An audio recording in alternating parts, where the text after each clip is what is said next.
Hey friends, thanks so much for tuning in. We do appreciate it. With breaking news happening today, and I mean really epic breaking news happening today, according to Zero Hedge, it's the beginning of the end of precious metals manipulation with the London silver fix officially dead. And to really gauge the importance of this announcement, I wanted to touch base with our good friend Chris Duane, who we haven't spoken with in far too long. We have Chris on the line right now. How you doing, Chris? I'm doing excellent, Sean. How are you? Hey, good man. Good to hear your voice. It's been a while. Yeah, it's been a way too long. Yeah, I tell you, Chris, I'm doing a weekly news brief, sort of a news recap now, and I just did my first one the other day, and I'm keeping track of news items this week. And I got to tell you, it is truly stunning how much news is coming and how quickly it's coming out. It's hard to track. Let me just read a couple of these headlines that I think are really insane from this week alone. Here's one from Goldcore. Taxes will have to rise unless officials are given new powers to raid people's bank accounts. And who said that? It was David Cameron, Prime Minister over there in the UK. Pope Francis calling for a redistribution of wealth. You had the Google chief saying that ex-DARPA guy that's now working at Google saying that everybody needs to be microchipped. Yeah, yeah, it's stunning. And then last night, Russia holds de-dollarization meeting. China, Iran willing to drop USD from bilateral trades. And now today, Chris, the beginning of the end of precious metals manipulation. Do you believe this, that the London silver fix is officially dead? And if so, does it truly mean that we could be looking at the end of this precious metals manipulation? Yeah, and I think what's important for people to understand is this comes on the whole reason why this silver fix is ending, and I believe that gold will soon follow after that, is because Germany asked for their gold back, now a year and a half ago, and was denied getting all their gold that was held by the Federal Reserve. I think it was estimated like 1,400 tons that was held there. And they were told that they would get it over 5 years. And I think in the year and a half since then, they've only received 50 tons. And I think that came from France, not even us. And when that happened, then BaFin, which is the German regulator over there, pulled out, with the LIBOR scandal, came out and said that the manipulation in, I think they mentioned precious metals. I don't know if it was particularly gold, and I certainly don't remember them specifically mentioning silver, was worse than the LIBOR scandal. I mean, for a German official in that manner coming out and accusing basically the Anglo-American Empire of manipulating the precious metals, far worse than this quadrillion-dollar LIBOR scandal that yet no one has ever gone to jail with, and it's saying that it's worse than that, was stunning in itself. Now, Deutsche Bank, which is one of the three houses that still fix the silver market over there, wanted to pull out immediately, and it wasn't. And then the Bank of England said, "Hey, give us 3 months to at least do that." So the London silver fix is not dead today. It should have been had Deutsche Bank pulled out like they had wanted to or been pressured to. But the Bank of England, the house over there, said that they, give us 3 months. So now we have until August for them to get out of there. And after the fact, there's no silver fix over there. So I think this is just another milestone in the end. I don't know if it's the end or if this is just another cross on the side of the road, but it's certainly coming to a head when you get all these major powers making these major moves around the gold and silver markets and the currency markets there. I mean, these are major issues. I mean, people got all excited in 2008 when a couple corporations went bust. This is, nations' fates that I think are hanging in the balance here. And I think all these players are making all the moves that they can right now to set themselves up for a day that was shock the world. Yeah, it's interesting too because we know what the Fed is doing with the treasuries. We know that the buyer of last resort is the Federal Reserve.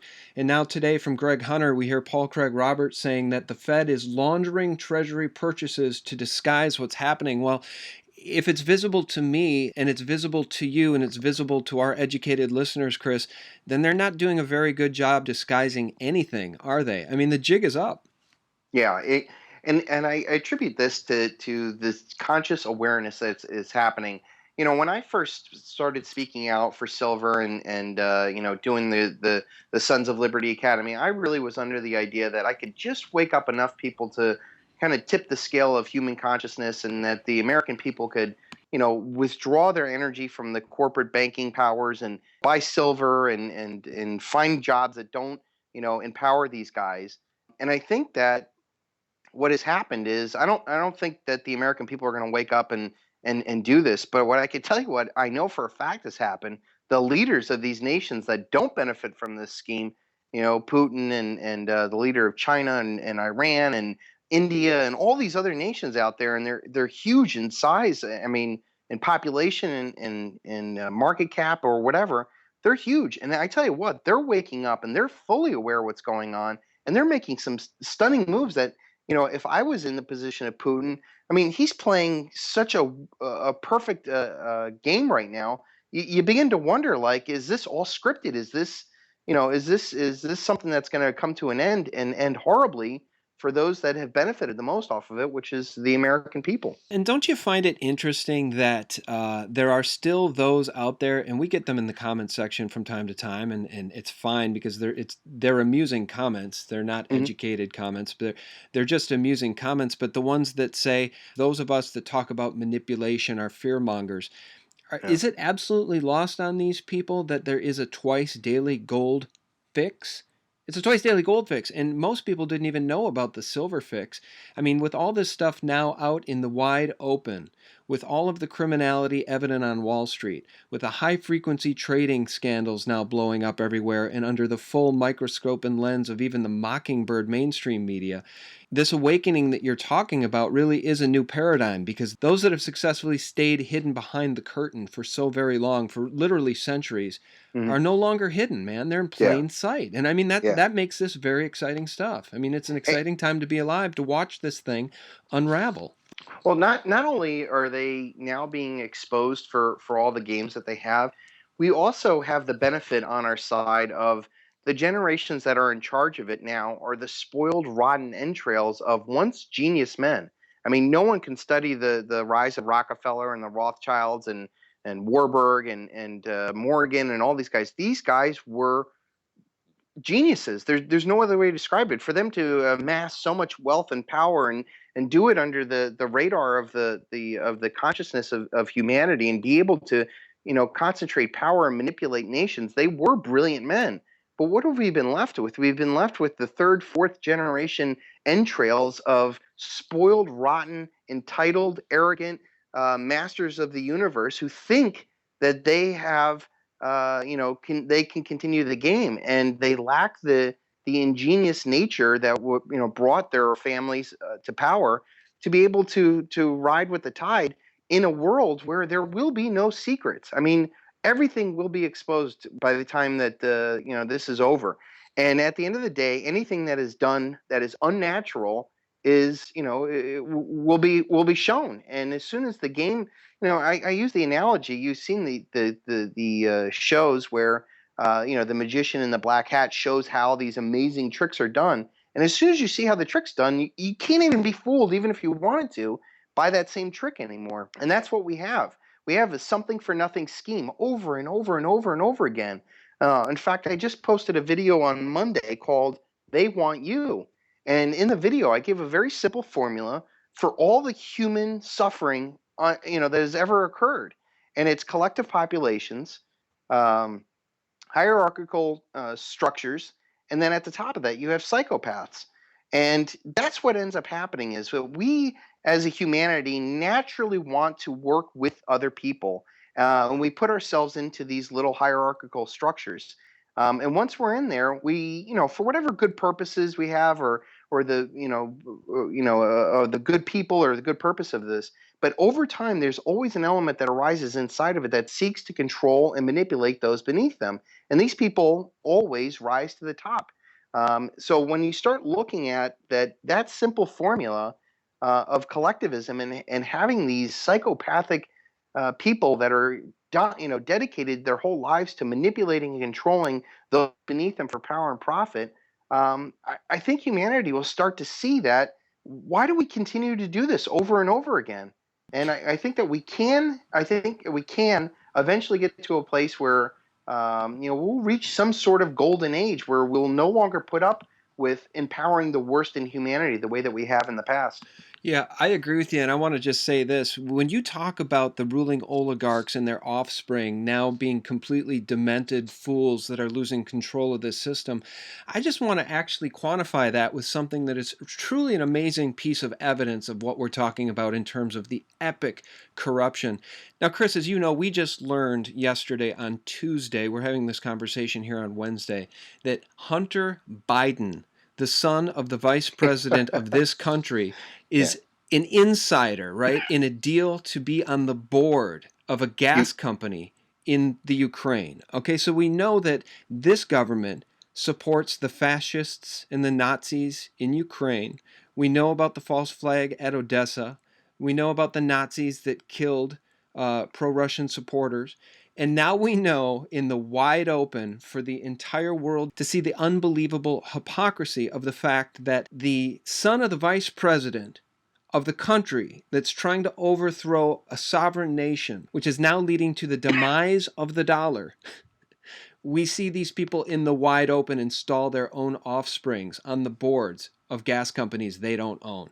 I mean, yeah. can you even imagine 20 years ago us talking about anything as wide open and corrupt as this? No, I mean they're in the middle of a coup, a civil war, or a real war, and their first thought is to how can we cash in on this, and that's what we do. We do not support freedom anywhere. I mean any objective look at the past, I don't know, 50 some odd years of American foreign policy. We don't spread democracy, constitutional rights. That's haha. All we do is support the whoever's on our side in order to take the real assets over there. And the first thing in behind the Marines is always the bankers. I mean, geez, I don't remember the guys being in charge of the Ukraine, and they were talking about the IMF giving loans like within 2 days. I mean, Right. this is always about debt and death. All wars are banker wars. That's absolutely right. So why do we continue to empower these people? Why do we empower these people with our military service? Why do we, bank with them? Why do we pay attention to them? Why do we vote for them? We are the inheritors and the creators of energy.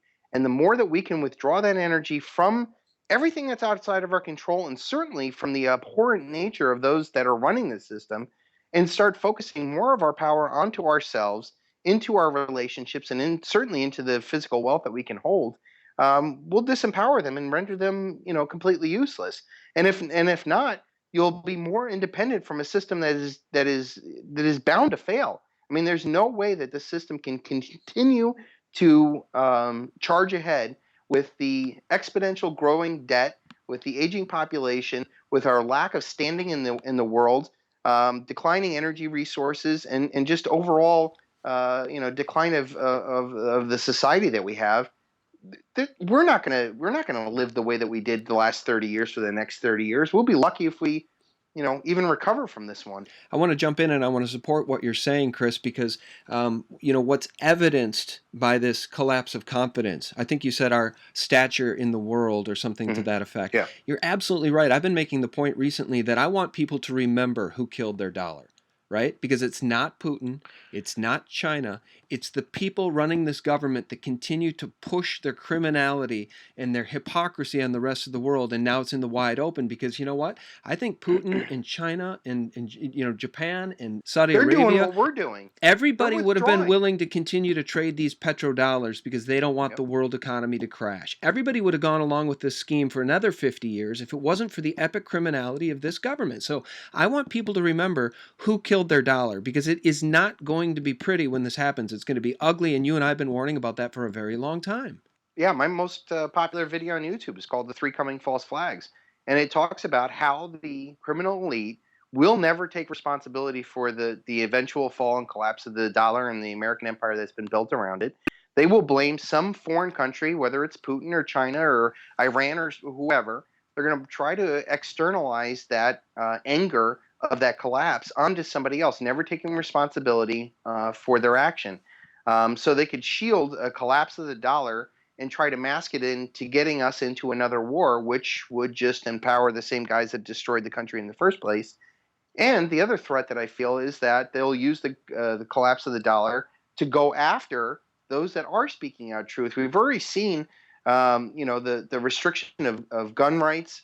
There's certainly a lot more pressure for censorship. I mean, people are getting sued for quotes and Twitters now, and they're talking about the what is it, the FEC or the FCC regulating the internet and stuff like that. My fear is that we could go into a full blown tyranny, and the worst part is I'm not so sure, Sean, that the United States, the average American person, is not going to go yell America and go run off into another war and empower these guys. So my hope and my suggestion to everybody is try to become as independent from this paradigm as much as you can.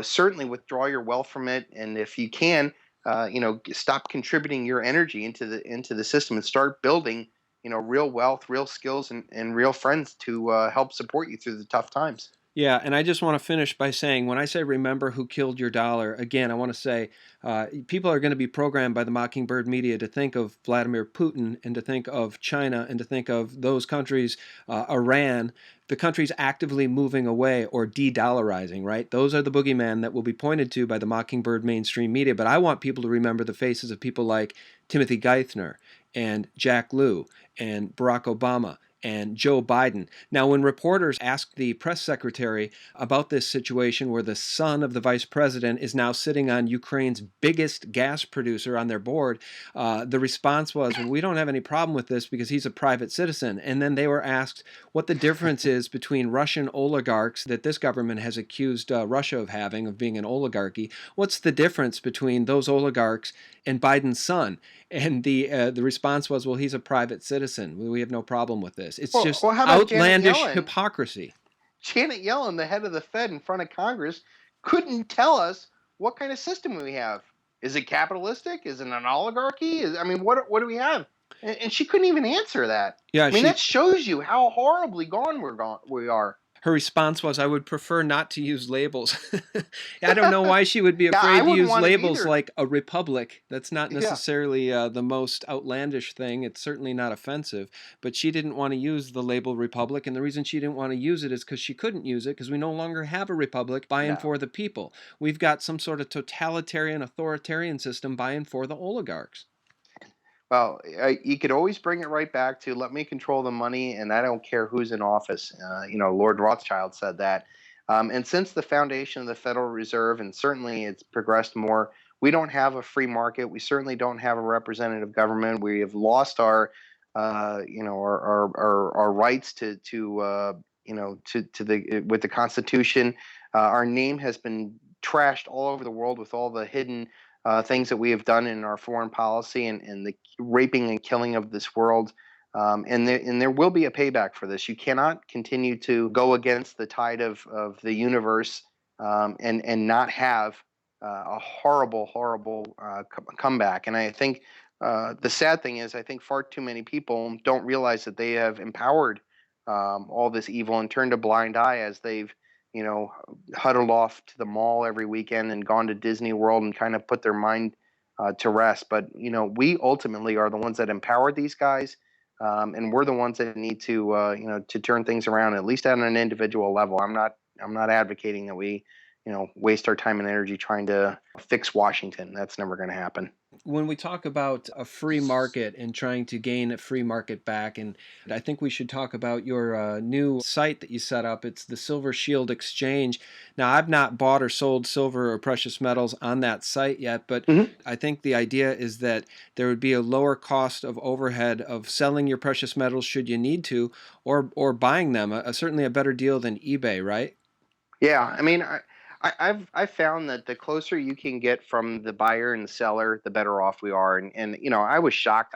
I never sold any silver until recently when I started this exchange, and I was shocked at how much eBay took from the silver stacker. And when you're selling DVDs and Beanie Babies and things that have gigantic profit margins, maybe that's great because they got a really large market. But for silver stackers, it's ridiculous. I mean, they could take 15% of the entire price of the trade. And I've been in the silver business long enough to know that there really is not that much margin. So I mean, there could be cases where they take 75, 100% of your entire profit by the time that you're done with the shipping and everything. So I got together with two programmers that were in the Silver Shield group. and we created a peer-to-peer Silver Shield exchange, where anybody can list their silver and gold now on the site, and with the payment system of Dwala, there's only a 3% fee between the buyer and seller, and what it makes for is the closer spread allows for the seller to sell at a lower price and actually make more money because there's less fees, and the buyer to buy at a lower price because they don't have to worry about the fees and everything. So it's been great. We've been working through and adding on a lot of new features. It's been up for probably about 2 months, and we've probably put $250,000 worth of sales through there, and people really enjoy it. And I think over time it will grow, and certainly by the time the markets come back, at least in the domestic United States, it'll come back. I think it'll be a real competitor. And my bigger picture, the reason why I created it is because I believe that the manipulation's been so bad inside the industry that between the miners, the refiners, and the major retailers, that we're going to have a major break in the market. And the time when silver price is at most ecstatic, let's say, and that the average person starts really clamoring for it, I think that the supply chain will be crushed because there's going to be so much broken contracts inside the natural mining, refining, and retail system that the silver stackers out there could be the only ones really holding readily available silver for a very, very hungry public that will be literally throwing their dollars out there. And if at least in my plans, if I could sell a few ounces and pay off my mortgage at that time period, that would be a great time to do it. So I've been encouraging people, check out the site, go on there. I've been putting a lot of special edition type coins on there for the avid collector of the Silver Shield collection. We had a bunch of people who really just needed to raise money for taxes. Right. And they ended up doing really well. I had a lot of people come back to me and saying, geez, thank God you put the site up when you did, because I don't know if I would have gotten the price that I would selling it to the retailers who, they're in it for business to flip it. But if they're going to take the risk, they want to buy it, much cheaper than, the average person is on the market. And then if you try to go to eBay, you got 15% off there. So I think it's a worthy effort. I wish more people will come out and take a look at it at least. And it's something that I really enjoy being behind. Yeah, I think it's cool too. And just to be clear, I don't sell my metals, but Mhm. I just bought 90 more ounces from Provident Precious Metals, and I continue to buy on a regular basis. And one ironic thing about that is, Provident advertises on my site there, Chris, and I forgot Mhm. to click the ad and order through Provident through my ad so that they knew that it came from SGT Report. That order, I just went directly to their website, but. For those of you who are listening who want to support us, click through that Provident ad and buy some precious metals, or go and check out the Silver Shield Exchange. Do you want to give us that URL? Yeah, it's silvershieldexchange.com. And that's for, anybody could buy or sell any amount of, gold or silver there. And then I also have Silver Shield Collection, which is, I just released the Slave Uncle coin, which is my version of the ultimate military recruiter, Uncle Sam. And I kind of give the history of how Uncle Sam came about and really ripped the illusion off of the idea that we're spreading democracy out there and that we're ultimately empowering the worst in humanity through everything that we do. So you can also take a look at that too. I just want to touch on one last thing here, Chris, before we let you go. I know that you're working on a book, and I think it's titled A Decade of Denial and Deception. Is that right? Yeah. So Sean, like when I first started, you were one of the guys that kind of really got me interested in YouTube. I saw that you had like 40,000 subscribers. You did all these really powerful video pieces, and I Not did then I my very didn't. Not then I didn't. I only have well. that many now. But Well, thank you. That's nice of you you to had say that. yeah, well, in my mind, but when I first started my YouTube channel, I was like, man, if I could just get to 10,000 subscribers, I think that would be a really cool accomplishment. And I got there and I was like, wow, that was really quick. Where can I go to? And I got 20, 30 now, I think I'm up to 66,000. But it got to a point, Sean, where I was like, you know what? Am I just preaching to the crowd? Am I spinning my own wheels, waiting for the pot to boil? Am I truly making any effective change? And I know on individual level of the people that I've met, I've certainly done that. But in the grand scheme of things, I mean, you look on YouTube, man, we're nothing. I mean, you got guys creating YouTube channels, doing video games, and girls doing makeup that have millions upon millions of subscribers. So even in the YouTube universe, Yeah, we're little a little fish. moderately successful channel like yours and mine with 50, 60,000 things, it's a drop in the bucket. And I'm like, well, this obviously has reached its level. I said, how do I best reach people into an area where they won't even begin to ask the questions, much less do any research and get to our levels. And I went back to thinking about one of the first things that really got me to question my reality. What was the Matrix? And I went to the Matrix to go watch kung fu and flipping out and gun shooting, and that's the kind of mentality I was. But there was a line in there that says, they say, Neo, you're a slave. And I remember thinking to myself, thank God I'm not a slave. And it was also the first time that I felt like I lied to myself. And I thought that that was such a brilliant way of putting deep thoughts into pop culture that it's a great way of switching the consciousness in humanity. And even this recently, I took my daughter. She loves Captain America, and I went to go take her to see Captain America: Winter Soldier, expecting a superhero movie with guns and explosions and stuff. And Sean, I'm telling you, it was as if me and you were writing the script of it. I mean, kill lists and enemies inside of our government, and understanding that who are we really fighting for. And I remember looking around in the audience, going, "Do you think anybody else is really getting this? I mean, this is powerful stuff." Right. So I challenged myself to, I saw a limiting return of continuing to put all this effort into the YouTube channel, and I set about to write an epic novel. And what started off as a simple idea has turned into a 5-part, 100-year novel series that I'm going to end up doing. And the first book of it's called A Decade of Denial and Deception, and it's going to take the reader through the last 10 years, from 9/11 up until recently, and go over the events that have happened, but not from the perspective of like 9/11 was a false flag event, and here's all the different reasons and all the debates and logical arguments why this past decade has been so horribly bad, both on a military, economic perspective, but do it in a way that I think will lure the average reader into it and into a good story, and along the way drop those hints about something's not right in this world. And I think that after 4 months of working on the outline with another published author who's partnered with me on this book, I think I have an incredibly compelling book, great characters, and I think a lot of action, and certainly knowing me, I'm going to have a lot of truth that's going to be interwoven in there that I think will be a worthy effort that I think will like my coins. I mean, I hope that anything that I do from here on out has a historical meaning to it, and it's not something just to kind of slap together and do because it's popular. I'd much rather be right in the future than popular now, and I hope that my coins, the book, and anything else that I get involved with has that kind of conscious historical perspective that I think people will look back and go, wow, during a time when there was incredible denial about what was going on in the world, there were people out there who spoke up and said the right things. And I think that that's something worthy of doing. That's what I plan on doing with this book.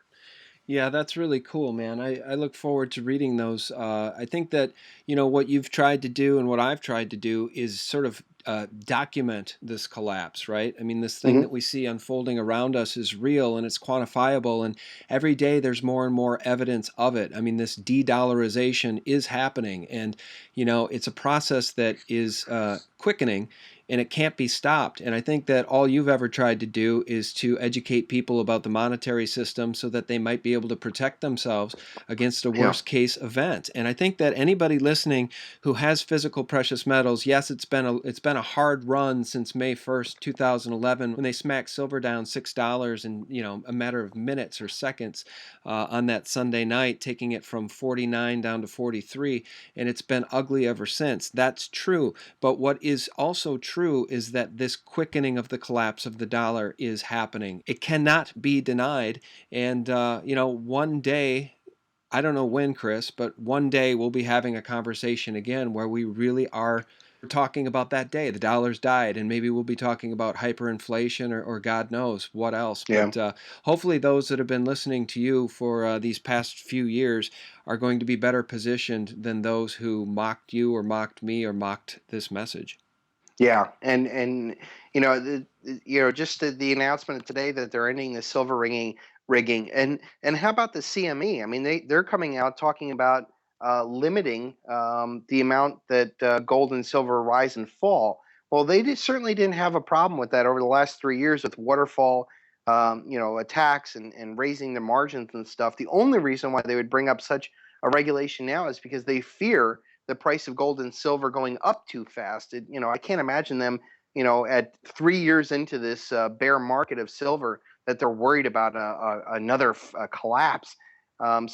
These are all road marks, and at such a high level. I mean, we're talking national governments, upset and calling out, rigged markets and that they can't get their gold. And then you look at China, just the amount of gold that's importing over there, and you look at the deals where they're dumping the dollar. Like, how else would this end other than the complete and utter destruction of the dollar? And then once the dollar collapses, what else doesn't collapse? The political system, the economic system, the financial system, relationships, our food supply, everything hinges on that. So I implore people now, especially when the markets are the way that they are now, do your very best.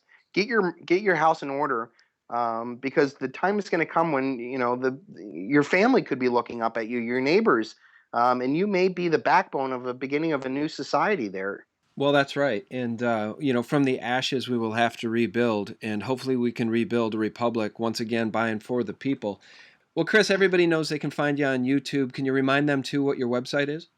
Yeah, yeah. I mean, you could go to the best place I feel is the Greatest Truth Never Told on YouTube. You can just Google Greatest Truth Never Told on YouTube. You can go to don't-tread-on.me, silvershieldcollection.com if you're interested in my silver coins and gold coins, because now we have the Gold Freedom Girl. We'll be releasing a 10th ounce fractional silver coin probably in the next week or two.